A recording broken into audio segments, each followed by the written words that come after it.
Bonjour, chers tous. Bonjour à vous. En tout cas, merci beaucoup. Naïbi et Bogozala, très nombreux à nous suivre en ce net moment dans le cadre et à réfléchissons ensemble, mais réfléchissons bien. Nalingi, premièrement, qu'on s'excuser pour na retard autobandi. Vous l'avez certainement remarqué. Naza moi problème mouké, il y a virus na machine on naza ko salé là. Il s'est posé un petit souci. Je suis même en train de faire antivirus en ligne, tellement que minute les kinde yango et sali que na s'est lancé. Ne soyez pas surpris que dans une minute Golanda, peut-être que Kata ou tout ça, parce qu'il y a de grands soucis na makambo ya antivirus. Nazongi les sous dans le cadre et réfléchissons ensemble, mais réfléchissons bien. Nazongi justement pour que tout l'obéla matali la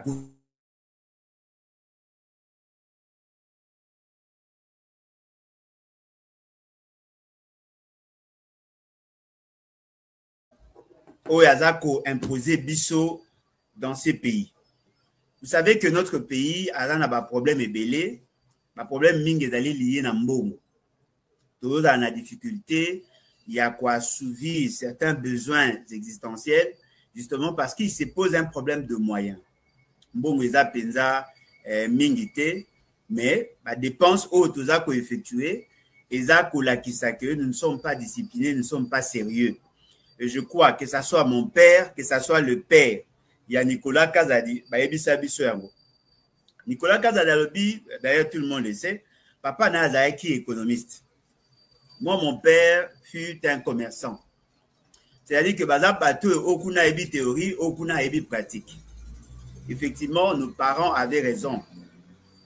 La meilleure manière de gouverner, la meilleure manière de se rassurer d'une certaine stabilité financière, c'est de gérer de manière orthodoxe le peu d'argent que l'on a.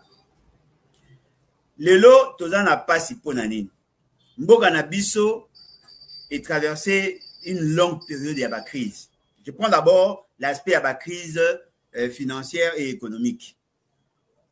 Pendant des années, l'État disait à la population, voilà, et bongaki, bo serrer ceinture. Na PAS, programme d'ajustement structurel, il y a Banque mondiale, il y a eu grincement des dents, il y a eu grande sociale.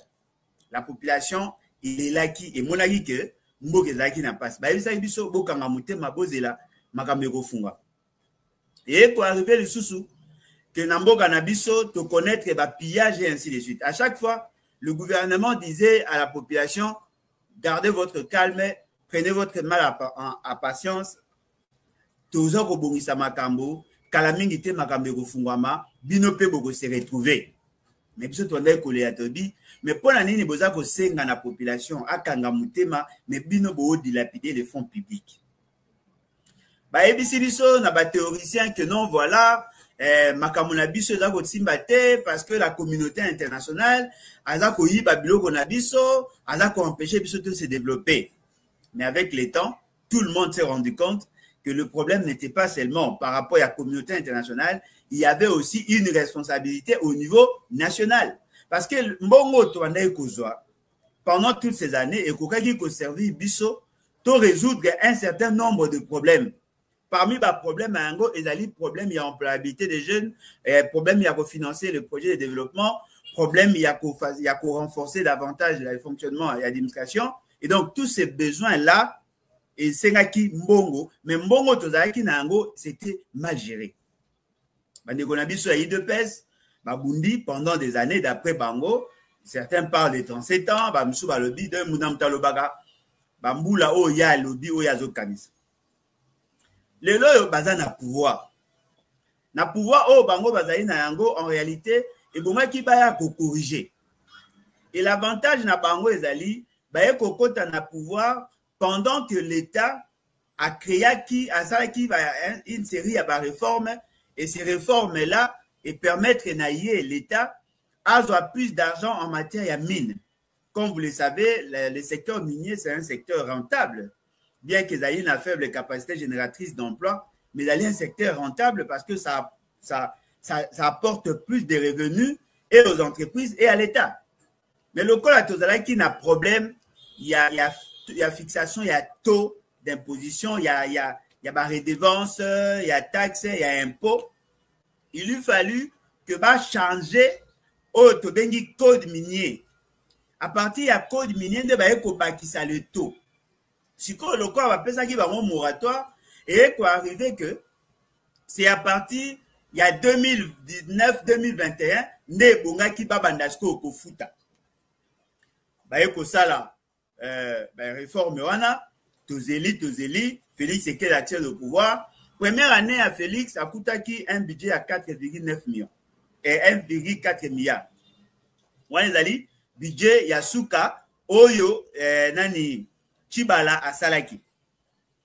Deuxième année, c'est-à-dire 2020, à l'époque, à Célé à la Gouli, la commission on a 6 milliards 900 millions. 2021, tu commune à 11 milliards.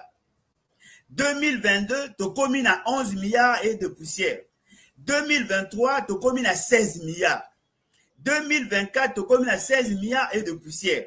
2025, tu commune à 18 milliards et 500 millions de dollars. C'est-à-dire sur le plan numérique, sur le plan nominal, tout le monde a que budget à l'État et ça. Ce qui est aussi vrai, en termes de capacité mobilisatrice, au regard, il y a un taux d'imposition à SICA, l'État congolais est devenu plus riche qu'avant. C'est-à-dire, en termes de mobilisation, l'État a mobilisé plus grâce à la réforme au Salamaki, il y a code minier. L'État a la capacité de mobiliser plus. Non seulement que le coût, il y a matière première en international et mati, il y a mis balé, le taux d'imposition et mati, il y a mis sato, et ça dit que entreprise mingi o bayaki, bandaki ko futa biso, même de manière anticipative, donc il a été difficile, n'est-ce pas, il y a à ne pas payer. Bamsous balobi, et ça dit grâce à la réforme au baron basaki na IGF, là c'est discutable. Mais la grande question maintenant, qui en ont bénéficié? Nani va bénéficier na mbongo wana. Yango moni nalingi d'abord botia boyoka, nalingi boyoka, et puis on va commenter par la suite. Et il y a des gens qui gèrent tellement bien le peu qu'ils ont que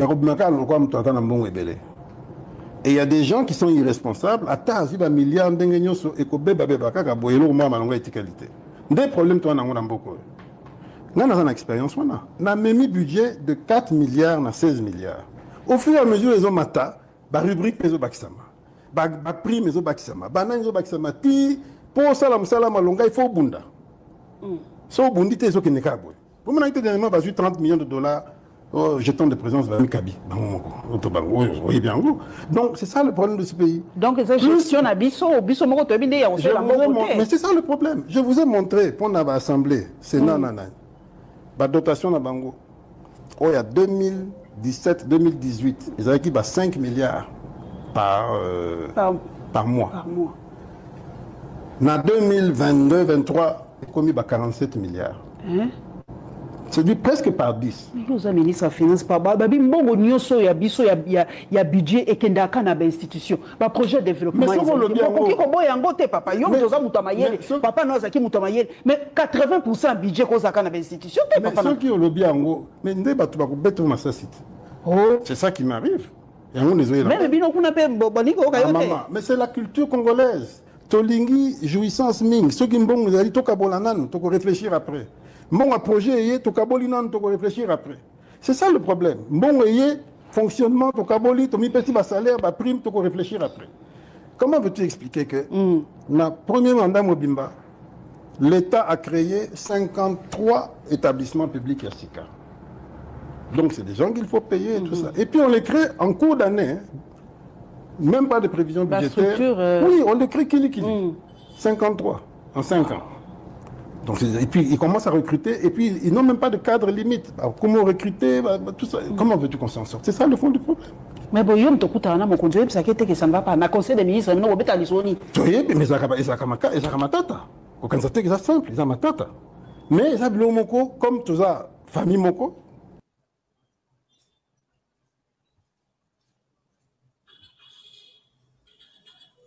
Voilà.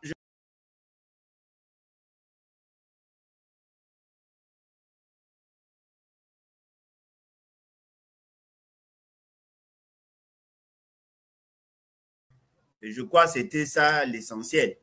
Bien que Toko Zonga, Malembe, Ponakolakisa, dans ce qu'il dit, il y a du vrai, il y a du faux. Mais ce qui est vrai, c'est que Bissonio Sotoyebi, la situation où Tozaï Nango Lelo, situation Tozaï Nango, c'est une situation à malversation financière. C'est-à-dire qu'il y a tout un système qui a été créé justement pour s'enrichir. Dans ces dires, Alobi est le mot très important. Alobi Boy. Alobi, yé, la gouvernance na bango, va créer plusieurs structures. Va créer pratiquement 53 structures. Oyo, et Zali budgétivore, Oyo, et Zali qui peut être créé selon la norme. Je voudrais d'abord ouvrir une parenthèse à ce niveau. Il faut que na l'OFIP, Balingi, avant de créer une nouvelle unité ou une nouvelle structure qui nécessite le besoin, il y a fonctionnement pour qu'elle aille marger dans le budget. Et c'est d'abord qu'elle a déjà prévu, mais la création d'Ango est cote déjà dans le budget. Vous ne pouvez pas commencer à créer des structures, les installer, alors que le budget est en cours d'exercice, d'exécution. Il faut que écoute à nano na budget. Mais awa avec Félix Tshisekedi c'est pas le cas. Avec Félix Tshisekedi, ezalaki nyos avec au pendant mois d'octobre, mois de novembre, mois de janvier, il crée, il donne na bango ba émarger na budget, il veut faire exécuter tous ces éléments là parce qu'il pense que ezali malamu pour na bango. Alors que la norme exige à ce que avant qu'une structure écoute en fonctionnement, il faudrait d'abord que va émarger un budget. Parce que leur installation, leur fonctionnement, tout ce qu'il y a comme dotation, il faut répondre à l'OFIP. Et dans la NACAT, il y a la loi des finances. Et à chaque fois que vous voulez créer une nouvelle structure, il faut vous signaler et si kandi na kozwa mbongo. Parce que si vous ne le faites pas, eh bien, vous créez les conditions, il y a des dysfonctionnements. Mais Félix Tshisekedi et sa bande n'ont jamais hésité de créer ce genre de structure. Le 1053. Lors il y a conférence de presse, Natangela Kibino, na pesa Kibino ba liste ya ba structure au Félix Tshisekedi a créé. Déjà au niveau de la présidence, il y a plus de 33. Et sur les 33, il y a des structures qui ne valaient même pas la peine. Et d'ailleurs, l'essentiel d'entre ces structures, qu'on s'est juxtaposé pratiquement avec les structures existantes dans d'autres ministères. Et donc, le fait seulement qu'ils n'ont pas respecté la procédure, le fait seulement qu'ils n'ont pas respecté la norme, la conséquence Nayango, ça crée un déséquilibre budgétaire parce que justement, l'essentiel, il y a des dépenses, bango baza pour effectuer, et d'aller conforme à la loi. Et les structures là te démontrent qu'il y a et d'aller la structure moko budgétivore, et d'aller structure est liée à Kambong et Belé. Parce que toute structure qui est créée au niveau de la présidence, toute structure qui est créée au niveau de la présidence, chef, il y a structure Wana, Azali Naran, il y a ministre. Ou Alandi, Azan Naran, il y a ministre délégué. Ou Alandi, Azan Naran, il y a vice-ministre. Ou Alandi, Azan Naran, il y a secrétaire général du gouvernement. Ou Alandi, Azan Naran, il y a directeur de cabinet, il y a ministre. Ou Alandi, c'est-à-dire que Moutou Souka na structure Wana, Azan Naran, il y a secrétaire général, il y a ministère. Donc, vous comprenez que Moutou a Pangisaka, mais ça, Moutou a Salaka, moi, Misala na Yowana, Azan Naran, il y a les colos. Devant cette réalité, vous comprenez que la malversation financière, ils ont profité de la famille Tshisekedi. La famille Tshisekedi, ici, je la prends comme famille biologique, famille idéologique et famille politique. C'est comme ça que Bazako s'est créé des opportunités justement pour permettre à leurs membres à caser et puis à jouir bien de l'État. Dans le Bakamingi, que le Parlement, déjà, Bango Moko va consommer $1 million par jour. Et arrivé à Kanabatan Moko, Babaneko contredit, non, c'est faux, Makambo Zolo Beza Lukuta, comment peut-on consommer $1 million par jour juste pour le fonctionnement. Mais boyo koyoka par la suite, Nicolas Kazala lobi yango, tangu Kabila Zalaka na suka ya mandat na ye, on a prévoir 5 milliards de francs congolais et 5 milliards de francs congolais, bah yeko na 46 milliards de francs congolais. Cela sous-entend quoi? D'après que le montant au bandeko pesa na parlement et c'est multiplié par 10 pratiquement, pour ne pas dire par 9, et c'est multiplié par 9.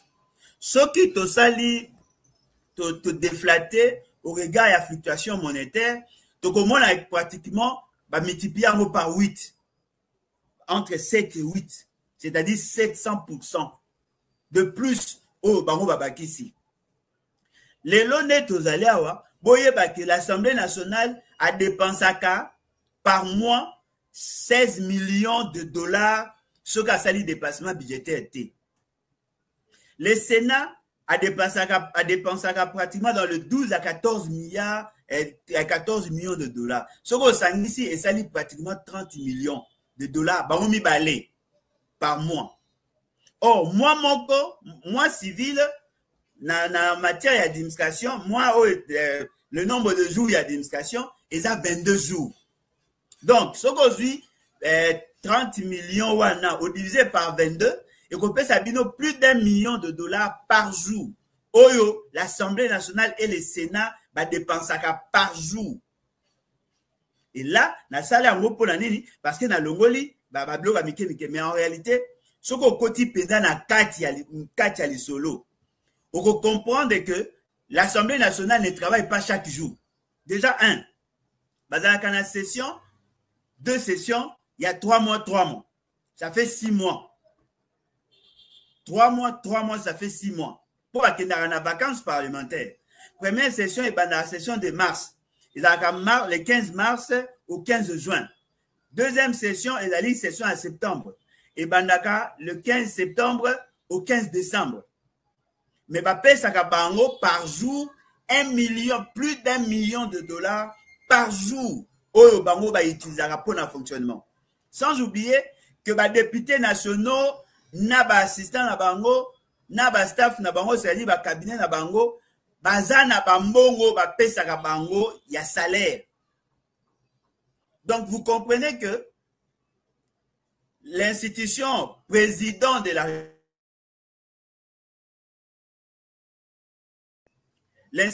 l'institution président de la République, l'institution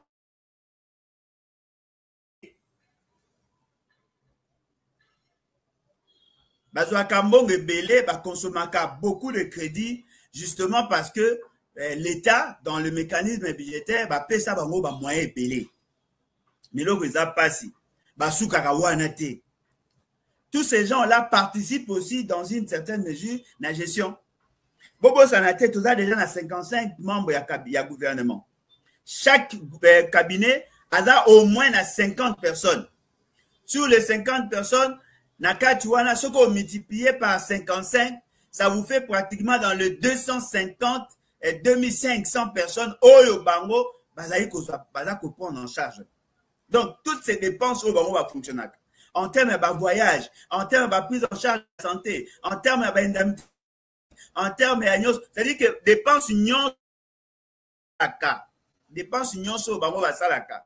Yango ne question yo mama Paulette à lobby makambuya 60 à 80% à budget et que ndara kaka na fonctionnement il y a une institution.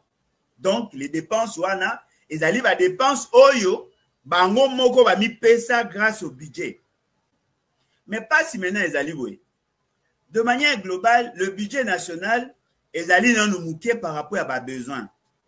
Bien que Balobi n'a bino que budget est allé il y a 18 milliards, mais en réalité, la capacité mobilisatrice n'a bis il y a 9 milliards pratiquement. C'est-à-dire qu'il y a déjà un déficit, il y a déjà un problème. Mais au-delà, il y a un problème, qui s'agarre sur un problème, il y a mauvaise gestion. Parce que sur les 100%, il y a budget, 60% est qui n'a un fonctionnement, 40% wana, et la 40% est bon qui va checker les investissements. Et dans les investissements, maintenant, ils initient des projets. L'essentiel de ces projets-là, ne s'exécutent jamais. C'est-à-dire que dans notre monde, un projet initié par l'équipe malam. Le projet na niveau national, le projet na niveau de la province, le projet na niveau de l'entité territoriale décentralisée. Et ça la cas. Mais à chaque fois que ça la projet, il y a toujours des détournements. Mbongo ya l'État, ils ont kotambola mabé. La grande question, à qui profite le crime? À qui profite la situation que nous vivons? Parce que tu ko continuer il y a ko fanda nangongo yo batebele baza ko kufa na passe. Nazu exemple moko. Balobi non voilà nombre ya ba volume ya production ya matière première et mati. Tu ko beta maboko. Mais tant que mati biso to ko ressentir ango grâce ya l'assiette fiscale. Siko bazui mbongo wana ba pesi na gouvernement. Ndambo ya mbongo ba pesi pour que le gouvernement fonctionne. Ndambo ya mbongo ba pesi pour que le gouvernement initie des projets de développement au but de bénéficier. Ndambo ya mbongo ba bombi ango pona ko soutenir la génération future na ndenge ba créer Fomine, Fonarev et ainsi de suite. Mais loko ezali surprenant. Mbongo ya Fomine baza koyiba, mbongo ya Fonarev baza koyiba, mbongo ya investissement pour que biso to bénéficier baza koyiba, mbongo ya bango ya fonctionnement na bango baza kozwa. Et la kisi ke ndenge tozali awa nkita ya Congo efandi na poignée de main ya bato. C'est-à-dire ndenge tozali awa union sacrée yemoko aza kolia mbongo koleka. Union sacrée aza kolia mbongo koleka bato nyonso batika na Congo. Sur les 100%, bango baza kolia plus de 80%. Mais les restes de Congolais batikali baza ko se contenter na 20%. Ce qui fait que aujourd'hui mutu nyonso ya union sacrée o azu opportunité à kokoma pembeni ya pouvoir. Soko talié okomona vie échangea. Ba vie na bango échangea, bakoma na bambongo, bakoma kotonga bandaku, kosoma bandaku na bapoto, bakoma kosala makambo ebele na bato to kanisa ke bazalaka na mbongo. Lelo toyebi ke muyibi eza ko continuer kaka. Il y a plusieurs projets qui ont été initiés. Mais ces projets-là, souka mbongo ebungaka kaka. La grande question est ce que Tozumi posait. À qui profite le crime? Nyonso wana eza ko profiter na nani? Na bango. Pas ezali ndeko na biso Nicolas Kazada lobi lelo na gouvernance na bango soki kako meki kotelemela muyibi bako combattre yo même na conseil des ministres. Cela veut dire quoi? C'est le conseil des ministres qui organise le détournement de fonds publics. Or, le conseil des ministres est présidé par la personne du président et dans une faible mesure, la personne de la première ministre. Ce qui est dénoncé, bako beta yo masasi, bako lukaba bomayo. Ce qui est lingi au sala, makambu pona intérêt à Congo, le gouvernement a télémelaka. Je crois que Togolanda sous vidéo naye pour que boyoka ndenge yemoko alobi. Alobi en tout cas gestion mikolo ya finance publique ya malamuté. Na ministre Sika Doudou Fambato pesi mbote menga lengina tuna yo tangu bana mboka balobi nanga lokolo komona papa Nicolas Kazadi balobi mbongo ezalaka na mboka na biso tangu balobaka le Congo ne manque pas d'argent oh bon eto mais yom doza osimbaka finance na mabo est-ce qu'on a vraiment l'argent na mboka na biso to ezamite maman mbongo ngai papa nanga aza économie azalaki économiste moko de renom et il m'a éduqué correctement aïpsa ngai toujours. La fortune, ce n'est pas la quantité d'argent que tu as. Okay. C'est comment tu gères ce que tu as. Et il y a des gens qui gèrent tellement bien le peu qu'ils ont, et il y a des gens qui sont irresponsables.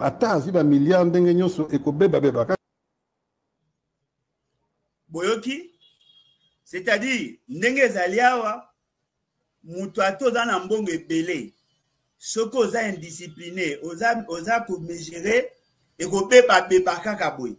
C'est-à-dire l'essentiel de projet initié. et aboutisaka te parce que mbongo ebebaka kaka boye parce que bato baza kogere baza indiscipliné tolanda lisusu. Nous avons une expérience. On a même un budget de 4 milliards à 16 milliards. Au fur et à mesure, les hommes ont la rubrique Peso Bakisama, la prime Peso Bakisama, banane Peso Bakisama, pour salam longa, il faut bunda. So bundi te so keneka boy. Pour moi, dernièrement, bah, 30 millions de dollars, jetons de présence de Mikabi. Oui, bien, vous.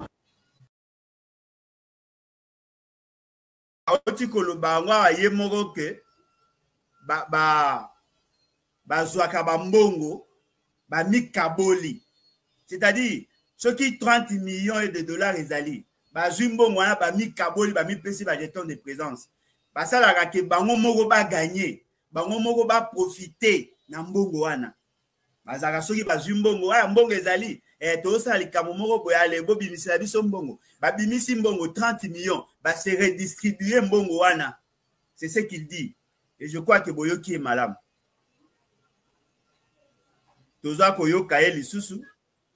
Donc, c'est gestion à biso, mais c'est ça le problème. Je vous ai montré pour l'Assemblée, c'est la dotation à Bango. Oh, il y a 2017-2018, ils avaient qui 5 milliards par mois. Par mois. En 2022-2023, ils ont commis 47 milliards. Boyoki, c'est-à-dire ils ont 5 milliards par mois. À partir à Félix, c'est qu'il est commis 56 à 57 milliards, 46 à 47 milliards. C'est-à-dire qu'à Matisi, mbongo ya dépense na bango par mois. Nyon soane n'engi kolakisali. Et n'engi kolakisa que depuis Félix, c'est qu'il y a comment na pouvoir, mbongo ya l'État et comment pona pa politicien. Mbongo ya l'État, ils allaient sous-souter pour l'intérêt, ya batu nyonso. Bangonde ba isalama pour que ba liaka. Baza ko kabo la richesse, Yambo Kanabiso, baza ko sala c'est que bango va se retrouver. Bolanda e penza na bokeb. Abis. Le ministre des Finances, babi mbongo nyoso ya biso ya budget et kendaka na ba institution. Ba projet de développement. Mais soko lobi yango. Ko boya ngote papa, yo toza mutamayele. Papa no zaki mutamayele. Mais 80% budget ko zaka na ba institution te papa. Mais ceux qui lobi yango, mais nde batu ba ko beto masasite.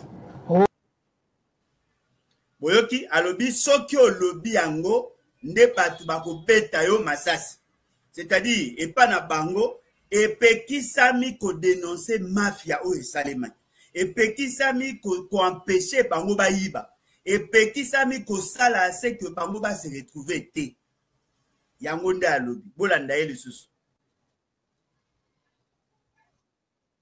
Maman, mais c'est la culture congolaise. Tolingi jouissance ming, ceux qui mbongo zali toka bolanan, toko réfléchir après.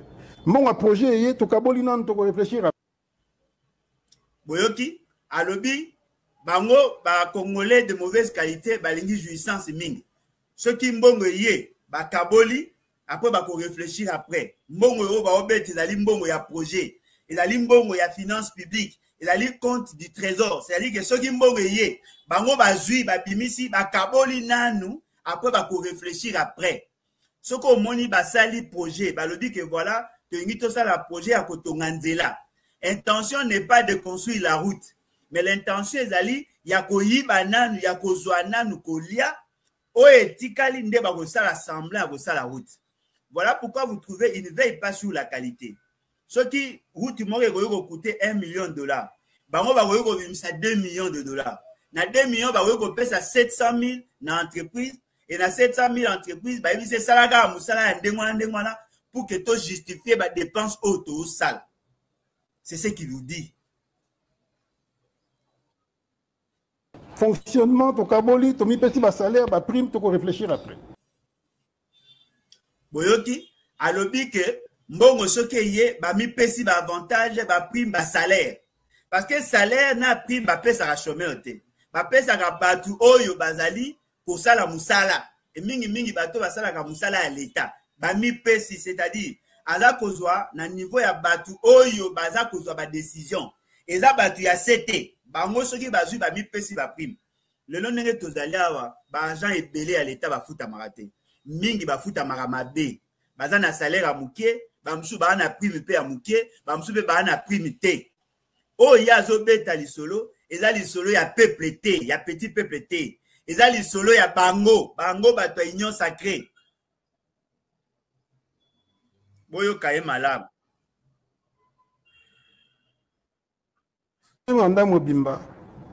L'État a créé 53 établissements publics SICA. Donc, c'est des gens qu'il faut payer. Boyoki, c'est-à-dire, na mandat à Liboso et à Félix Tshisekedi, le col a battu bachaka et pression que les militants à parti, parce qu'il n'a pas poste été, et qu'il a promis à battre belé ba poste, mingi ba utaka diaspora, na ba utaka kabea kamwanga, ba yaka po bazo ba poste. Mais fort malheureusement, ba poste est qui mouké parce que taille à gouvernement est qui limité, à Sali Siko Nini, a créé 53 établissements. Oye copé sa bango baran ya ministre, c'est-à-dire ils ont les mêmes avantages que les ministres, mais bazali batu ya gouvernement, bazali bato bazali rattaché na présidence. Apesi bango ba opportunité pour que bango pe baz un avantage au ba ministre bazalaka. Avantage à ministre, c'est-à-dire à copé ça est salaire décent, à copé ça est ba prime institutionnelle, à copé ça est ba prime spéciale, à copé ça est indemnité kilométrique, à copé ça est indemnité de logement. C'est-à-dire que bazolaka bango bandaku, bapesaka bango bamituka, bazana bagarde du corps, nyonso o ministre azalaka nango, bapesi bango pour que bango pe basepela. Boyende sikoyo bantu na ye balobaka, voilà akokisi makambo alobaki po apesi biso misala. Sikoyo ba créer 53 structures. C'est-à-dire en Suisse il y a membre ya gouvernement, ndenge tozana bango, aza peine à 53 personnes qui ont rang de ministre. Sans compter, conseiller naïe, chargé d'études, conseiller principaux, conseiller spéciaux, il y a membre du gouvernement. Cela veut dire que mbongo nyonso ya mboka, depuis que Félix Tshisekedi a continué à pouvoir, tilelo, et allé pour récompenser, batu nyonso baza batu ya KBA Kamwanga. Batu nyonso ba batu ya IDPS, batu nyonso ba batu ya union sacrée. Aligné pesa bango ba poste pour que bango nyonso baza la malamu, baza na possibilité à défendre le pouvoir naïe. C'est ça la réalité. Nous avons posé cette question. Le peuple gagne quoi? Même pas de prévision budgétaire. Oui, on l'écrit Kili. 53 en 5 ans. Donc, et puis, ils commencent à recruter, et puis, ils n'ont même pas de cadre limite. Alors, comment recruter, tout ça, comment veux-tu qu'on s'en sorte? C'est ça le fond du problème. Mais bon, il y a un conseil que ça ne va pas. Na conseil des ministres, mais non, on Lisoni. Mais ils ont matata. Aucun c'est simple, ils ont matata. Mais ils ont moko, comme tout ça, famille moko. Voilà, baza famille moko. Donc, le quoi, baza famille moko, moyen pas s'entretuer, yango moni azaka na problème. Yé lokola a télémela ki bango balingisko ba détruire. Mais bato baza na famille ya Tshisekedi ba banane.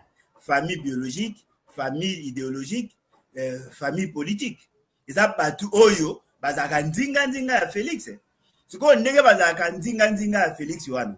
Bazali bato bino bo menaka bango ba bata malonga. Ba ministre, ba membre ya parlement, membre ya ba structure naye, la justice, bref, tous ceux qui participent dans la gestion. Omoni, eloko tozolo ba ponani. Lelo ndenge tozali a bozoyo kalisolo ya notre jeune frère Constant Mutamba, non? Bozoyo kanenge baza kotanga ye dans certains dossiers que nous ne maîtrisons pas par ailleurs. Mais na ba dossier na ba otanga ye na malversation financière, ba otanga ye na tentative de détournement de fonds. Si ces éléments-là s'avéraient vrais, nani mosantu pemena Félix Tshisekedi. Boyoka pe batanga le procureur, le président de la Cour constitutionnelle. O atanga ezali madame Denise Mukendi de ce choix. Atanga e alobi clairement que bapesaka ye $1 million, bapesaka Cour constitutionnelle $1 million pour kale kisa ndeko ya nanga.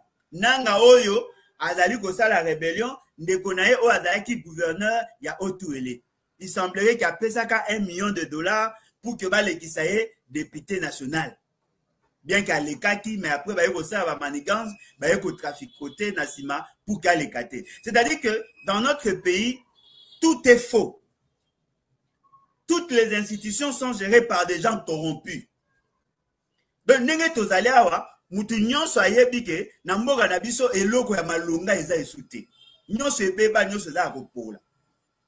Mais nalingi soki ekosimba nalingi boyoka intervention ya ndeko moko ndeko wana abengaki ngai avant tout banda vidéo à se présenter boyoka ye probablement qu'il va vous expliquer situation ya zanango et la situation car il y a ba gestion il y a les situations il y a mauvaise gouvernance il y a les situations il y a malversation financière et dans le cadre de projets et donc voilà pourquoi naza kolingana na le kisaye pour abenga kinga avant donc je ne pouvais pas le faire passer voilà pourquoi j'ai tenté de l'appeler fort malheureusement azako yambate mais ndeko wana abeteli biso lisolo il y a un autre ministre oyo azali cité na problème il y a malversation azali cité na problème il y a détournement de fonds boyokaki bikolo yuti koleka batangi pe kombo ya ancien ministre ya défense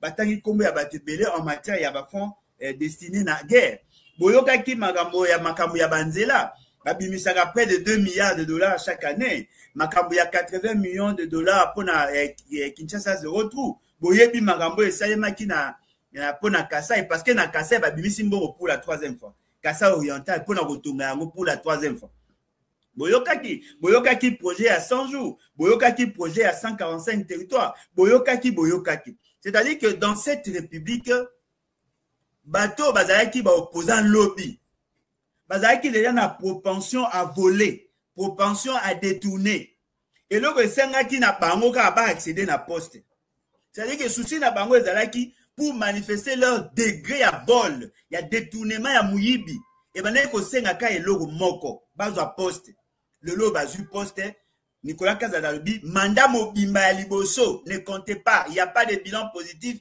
bayaki ndeko yiba lelo yo mandat ya mibale bandi ya zalite aza kolelaki baza pe koyiba mais bango baza kolakisa bino ke makambo eza kotambola malamu. À qui profite le crime? Ça profite à M. Félix Tshisekedi, ça profite à toute sa bande, ça profite à sa famille biologique, idéologique, politique. Mais le peuple ne se retrouve pas dans ça. Il y a un tout na peuple congolais. Mukolonini yoko silika pona pasi na yo. Mukolonini yoko telema pona koloba non détournement. Mukolonini yoko zwa la question à bras le corps pour que yo o imposer volonté na yo. Parce que boye bango les sous-sols, les richesses et à sous-sol ici la ka. Boye bango il y a ce qu'on appelle la transmission générationnelle de la pauvreté. Le collaborateur a un problème lelo. L'obi peut avoir un problème. Pour la nini bokoki ko télématé. Pour la nini bokoki ko télématé to sunga bandeko na biso ya miyibi oyo babengi union sacrée to sunga bango bakende bisika bikauka. Eloko nini eza ko senga. Biso toza ko yebisa bino tongo midi pourquoi. Tozali prêt ya ko mema bino na révolution. Mais toza ko senga na bino bo telema. Soki tokoki kozala ta 10 000 personnes oyo bazali engagés, déterminés awa na Kinshasa, tokoki ko changer les lignes. Tolingi ke mboka na biso etambola malamu. Congolais nyonso za na possibilité ya ko se retrouver. Mais yo kinois, yo congolais, oza na miso ya kokanda. Bango moko baolega na batele bayo bana bino ke ba miyibi. Na landi lelo na ebite so les aki ya mukolita msu ya dimanche prédication ya o nani o azaki président assemblée provinciale nani na bosani kombo na epa o babenga pasteur wana alobi na bino clairement ke ba miyibi baleki asengi kutu bakufa. Nicolas Kadala alobi miyibi baleki ozu batu nyonso baza koloba alingeti alobi miyibi baleki ba ministre ebele bato ebele baoloba miyibi baleki mais bino bootike la bango temps. Siko nazo poser question. Est-ce que boza ba complice naïf Tony? Ndenge nini yoko yuko fanda kimia nango ngoyo bato baza ko yiba. Bo mekana ko imaginer toza ko mobiliser peuple. toza koluka bajene bakota na armée, toza kolela komobiliser communauté internationale, koyebisa bango ke mboka na biso ezali na guerre, banguna bazo kobundisa biso, nzoka banguna ya makasi penza baza banguna oyo bazali awa. Tozo yoka masolo ya 722 millions de dollars détournés. Baza koyiba mbongo ya Covid, oyo bayibi ke toza na problème ya maladie, bayibi mbongo ya Ebola, oyo bayibi ke toza na problème ya maladie, bayibi mbongo ya guerre, bayibi mbongo ya enseignement, bayibi mbongo ya nzela, bayibi mbongo ya courant, bayibi mbongo ya mai, bayibi mbongo ya bakis, bayibi mbongo ya bateni ya bamilitaire. Boyebisa nga bolingi susu nini po botelema? Eloko nini sengi, eloko nini zangi bino po botelema? Ndeko nanga boyebisa nga na situation toza ko vivre ba réalité o biso nyonso toyebi. Ndenge nini bokoyi kofanda kimia na mboka oyo, mboka ya bangbali mamiyibi, bango moko baoyemba yango na batwa baza koloba yango likolo ya batol. Nous sommes des voleurs, union sacrée, une association de malfaiteurs, baza koyemba yango. Yo peuple congolais ofandeli nini? Telema peuple congolais, telema. Naza na posa bandeko nyonso esika bozali bosunga biso tokende ti na ambassade des États-Unis, toyebisa ambassadeur ayebisa administration américaine, administration ya pays na ye Félix Tshisekedi n'est pas digne de confiance. Akoki kodefisa biso mbongo te, akoki kopesa biso mbongo te po moye biso toyeba te soki bakojere yango malamu. À l'époque ya Mobutu balobaki moye badefisa biso mbongo te po mbongo wana ekoservir na biso te. Biso tokofuta mbongo kaka oyo ezali na intérêt ya peuple. Biso toko autoriser batu ba exploiter matière première na biso kaka soki ezali intérêt ya peuple. Awa bosala makambo na bino na Félix Tshisekedi etali biso te. Nani akoyi kosunga biso tosala eloko wana? En tout cas naza kosenga bilenge, naza kosenga ba papa ba mama boya to s'organiser,